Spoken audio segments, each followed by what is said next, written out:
There is a retired couple living right now, somewhere down on the Gulf Coast, who sold the 3-bedroom house, walked away from the property taxes, the lawn, the gutters, the whole lot of it. And they live full-time on a boat that cost them less than a used pickup truck.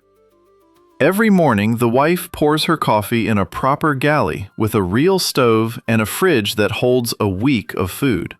And the husband climbs down into an engine room he can stand up straight inside. They are not rich.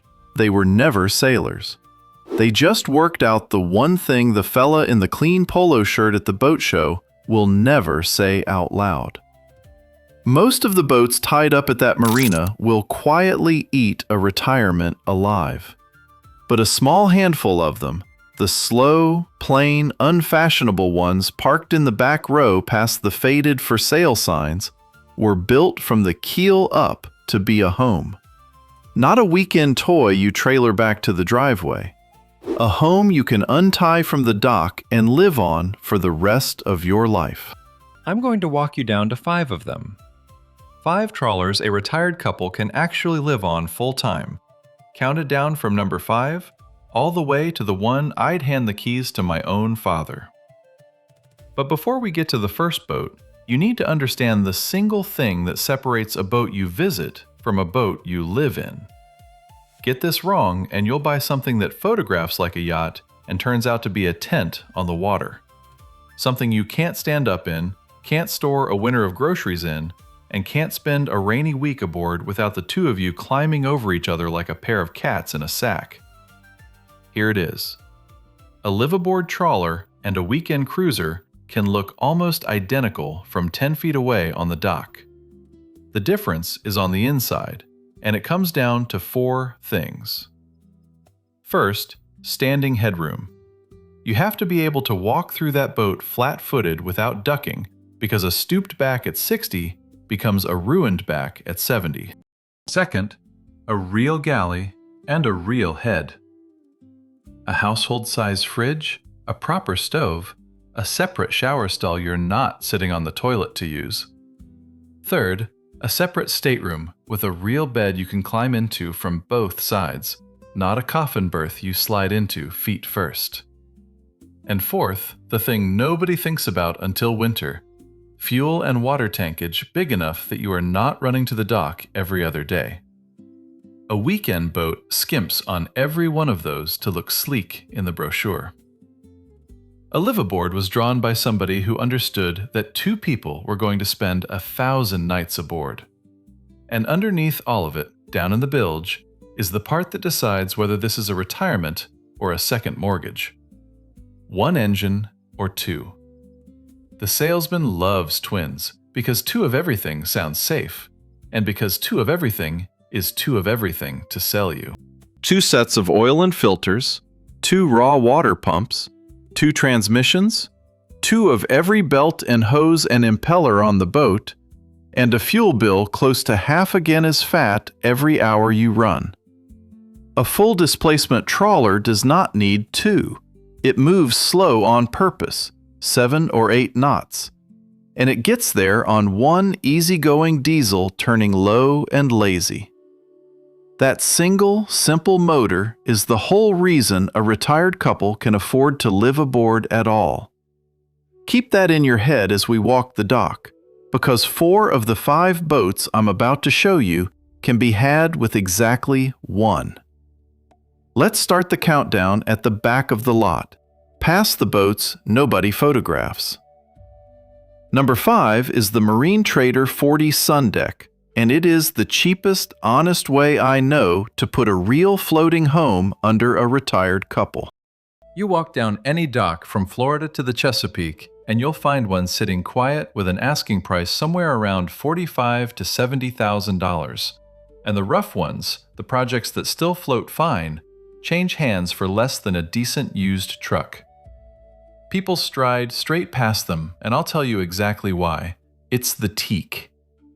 All that exterior wood means weekend after weekend of sanding and oiling, and folks take one look at the gray, weathered handrails and assume the whole boat is rotten from the inside out. It isn't. Underneath that tired wood is a hand-laid, solid fiberglass hull, thick as a phone book, built in a Taiwan yard back when labor was cheap and nobody had figured out how to make a boat thin enough to cut costs. The bones are bulletproof, and the sun deck layout is the whole reason it earns a spot on this list. That raised aft deck gives a couple an entire second living room out in the open air, big enough for 2 chairs and a little table to watch the sun go down with a drink. Down below you get standing headroom, a galley you can actually cook a real meal in, a proper double berth forward, and a head with a separate shower. Most of them came with a single Ford Lehman 120, the marinized Ford diesel that mechanics call the small block Chevy of the boat world.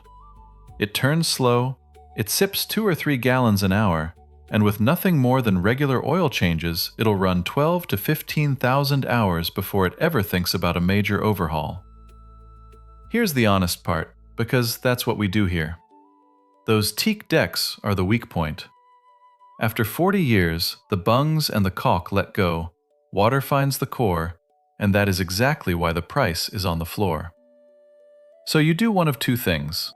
You find a clean one where a previous owner already pulled the teak and glassed the deck over, or you buy the cheap one with your eyes open and budget a couple of seasons to deal with it yourself.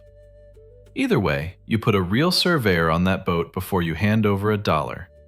Do that, and you've got a couple living aboard full-time in a boat that owes them nothing, while the fella across the marina is still making payments on the depreciation of his brand new fiberglass. Number 4 steps up into something a couple can settle into for the long haul, the Albin 43 Classic. Now we're talking about a true double cabin trawler, and that double cabin layout is the secret that makes this boat a proper full-time home for 2 people. 2 separate staterooms, 2 heads, a real galley, and a saloon in the middle, which means when one of you wants to read and the other wants to nap, you are not stacked on top of each other. After a few months aboard, trust me, having a door you can close between you is worth more than any flat screen at the helm. A clean Albin 43 sells somewhere around $90,000 to $150,000, and a project boat that needs love changes hands for less. What makes the Albin special is how it was put together. The hull and the deck were overlapped and through-bolted under a heavy teak cap rail, not just glued and stapled together like a lot of modern production boats. There's teak everywhere, inside and out, the kind of hand joinery that would cost a fortune to reproduce today. A lot of them carry a single big diesel, though some came with twins, and if you find one with a single Ford Lehman or a Perkins, you've got the same cheap, farmer simple parts I keep coming back to. The aft cabin sits up high with big windows and its own access to that walk-around aft deck, so the master feels like a real bedroom, not a hole you crawl into. The catch on the Albin is the same catch on every wood-trimmed trawler from that era. You're inspecting that teak deck, you're looking hard for soft spots where water got into the core, and you're checking the fuel tanks because some of these were built with black iron tanks that rust from the inside out after 4 decades. None of that is a deal breaker, it's a negotiating chip. You find the soft spot, you knock it off the price, and you fix it on your own schedule. What you're left with is a boat with 2 real bedrooms and 40 more years left in the hull, for the price of a small condo you'd never actually want to live in anyway. Number 3 is the boat that hangs in the Hall of Fame right by the door, the Grand Banks 42 Classic. If you've only ever heard one trawler name in your life, it's probably this one, and there's a reason. People take these all the way around the Great Loop, 6,000 miles of rivers and lakes and coastline, and bring them home ready to turn around and do the whole thing again. The ones you want are fiberglass, not the early wooden hulls, and that one word, fiberglass, matters more than anything else I'll tell you about this boat. It means the hull will not rot out from under you the way an old wooden boat can, no matter how many winters a couple spends aboard. For living full-time, the 42 hits a sweet spot the smaller boats can't reach. There's genuine walk-around side decks so you can move fore and aft safely in a blow. a saloon big enough for a real settee and a proper dining table, a galley you can cook in, and a master stateroom with enough room to actually get dressed standing up. The good ones run a single Ford Lehman or a pair of them, sipping diesel at trawler speed, and the systems are simple enough that an owner becomes his own mechanic instead of waiting 3 weeks for a dealer. You'll pay more for the badge, somewhere from $120,000 up toward $200,000 for a clean one, but you're buying a boat that holds its value because everybody who goes hunting for a liveaboard knows exactly what a Grand Banks is. And if this is the kind of straight talk nobody else on the dock is giving you, do me one favor and tap that subscribe button. I put out a new one of these every single week. No hype and no nonsense. Just the stuff the man in the polo shirt is hoping you never figure out. Alright, the top 2 are where it gets serious, because these are the boats you don't just live on at the dock. These are the boats you untie and take somewhere. Number 2 is the boat the people who actually cross oceans go looking for, the Kady Krogen 42. This is a full-time home that happens to be genuinely capable of going anywhere, and the people who own them talk about them the way other men talk about their dogs. What sets the Krogen apart for living aboard is the pilot house. That raised inside steering station gives a couple a dry, warm, all-weather place to sit and run the boat with a view over the water. And when you're aboard 365 days a year, that one room changes everything about a cold, rainy week at anchor. Down below, the Krogen 42 was drawn as a serious, long-range cruiser from the very first pencil line. You get a walk-in engine room you can stand up straight inside, a master stateroom with a proper island berth you walk around, a galley with household-size appliances, and fuel tankage big enough to run a long, long way between fill-ups without ever sweating the gauge. Most of them carry a single slow-turning diesel, a Ford Lehman or a John Deere, burning 1.5 gallons an hour at a gentle cruise. The hull is a heavy, full-displacement shape that sits at anchor rock steady in a 30-knot blow, while the lighter production boats around it pitch and roll like carnival rides. Here's the honest part. The Krogen costs more, somewhere from $150,000 up past $250,000 for a well-kept one, and they don't come up for sale often because the owners keep them for life. When a clean one does hit the market, the people who know move fast. So this is the boat for the couple who wants to do more than live at the dock, the ones who want to actually point the bow at the horizon and go.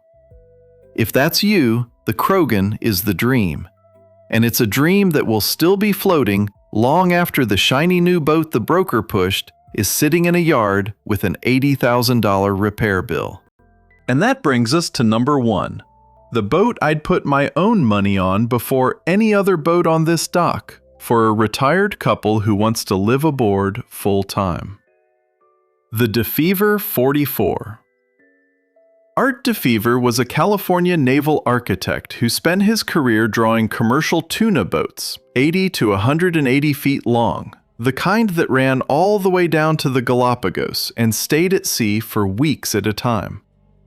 When he sat down to draw a trawler for regular people, he gave it that same commercial backbone, heavy displacement, a deep, full keel, a wide beam, and tankage big enough to forget the fuel gauge exists. But here is why it sits at number 1 for living aboard. The DeFever 44 was designed from the start as a home, not a weekend boat that somebody stretched. You get a big galley with household-size appliances, a real walk-in engine room you can stand up straight inside, a proper master stateroom with a real bed, and a guest cabin for when the grandkids come, and a saloon with the kind of room 2 people can spend a whole winter in without ever feeling boxed in. The wide beam means the inside feels like an apartment, not a hallway. And the good ones came with that very same single Ford Lehman, the same cheap parts, the same farmer simple maintenance every other boat on this list already taught you. The only difference is the room around it. On the DeFever, you change your oil and check your belts standing upright in that tall engine room instead of folded in half over a hot motor. Your knees and your back will thank you for that at 70, and they'll thank you again at 80. A good DeFever 44 lands somewhere around $110,000 to $180,000, give or take the year and how well the last owner kept her. For that money, you get a genuine floating house, one you could untie from the dock and live on for the rest of your days, and one that holds its value because the people who go hunting for a DeFever know exactly what they're looking at. They do not come up for sale often, and when the right ones do, they move fast. That's the boat I'd hand the keys to my own parents and not lose a minute of sleep. Now let me give you the honest part, the part the broker walks right past while he's busy smiling at your wife and talking about sunsets. The engine on every one of these boats is cheap. The boat is not free. Every year or two you haul it out of the water and paint the bottom, and that's real money.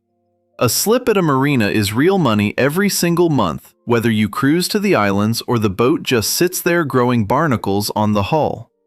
Insurance has gotten brutal lately, and some carriers won't even write a policy on a hull past a certain age. Add up the slip, the insurance, the haul-outs, the diesel, and the maintenance, and a lot of liveaboard couples are spending somewhere in the neighborhood of $10,000 to $15,000 a year just to keep the thing floating and legal. That's the number you run before you sign, not after. And before you buy any boat on this list, you pay for a survey. Not the broker's friendly buddy who writes 12-page reports that quietly save the deal. Your own surveyor, one the broker has never met, who'll spend 2 days crawling every inch of that hull with a flashlight and a moisture meter, sound out the decks, pull the engine oil, and hand you a written list of everything wrong with it.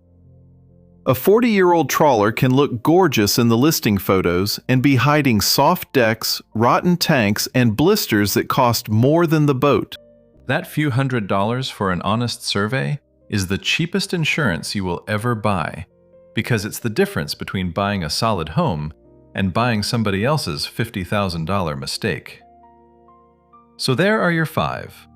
The Marine Trader 40 that gives a couple a floating home for the price of a used truck, the Albin 43 with 2 real bedrooms and a door you can close, the Grand Banks 42 that'll outlast the man who buys it, the Krogen 42 you can point at the horizon, and the DeFever 44 you untie and call home for the rest of your life. 5 very different boats, but every single one of them shares the same secret. None of them was ever built to keep you locked out of it. No turbo you can't touch, no computer that needs a dealer, no second engine doubling every bill. Just an honest hull, a slow, simple diesel, and enough room inside for 2 people to grow old happy on the water. The couples already tied up in the back row of the marina figured this out years ago. Now you have to. If this hit home, hit that subscribe button so you don't miss next week's, and then do me a favor down in the comments. Tell me this. Which one of these 5 would you move aboard tomorrow if the money landed in your account this afternoon? And if you're already living the dream, what's the one boat you'd add to this list that I left off? I read every single one, and I'll see you on the next one.